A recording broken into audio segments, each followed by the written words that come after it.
One of my favorite writers is Neil Gaiman. He has written many books you may have heard of, but do not realize he is the author of. He wrote one called Stardust, which was turned into a movie starring Claire Danes, Michelle Pfeiffer, and Robert De Niro. The children's book he wrote called Coraline was also turned into a movie. This one was animated and starred the voices of Dakota Fanning, Terry Hatcher, and Jennifer Saunders. Perhaps his most compelling is a book written for teenage readers, but easily enjoyed by those of any age.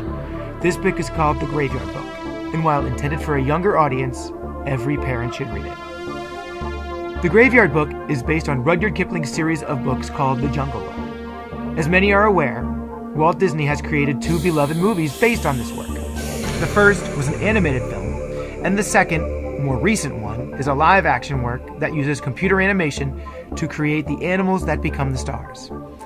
In these books, a young boy is orphaned and lost in the wild. He is adopted and raised by wolves as one of their own.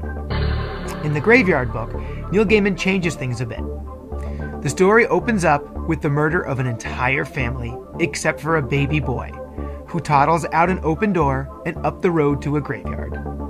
Here, he is taken in by the ghosts whose bodies are buried there. They don't know his name, so they call him Nobody, or Bod for short. The story follows him and his adventures and misadventures as he grows from a toddler into an adolescent.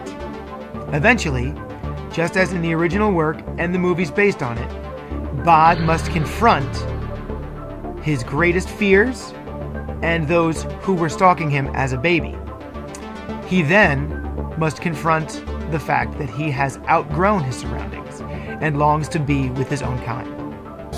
The Graveyard Book is a fun story, especially for the Halloween season. It has action and excitement mixed with moments that make the reader laugh out loud and tug at his or her emotions. As a father whose children have reached and are nearing adulthood, it was especially touching to me. I enjoyed reading it so much that I have read it multiple times, even sharing it with one of my 6th grade classes during read aloud lessons. I highly recommend it to any adult, especially those with children and avid readers who are about 11 or 12 years old. It is a touching tale about the loss of innocence and wonder of growing from childhood to adulthood, told in an unconventional way. Grab a copy, sit back,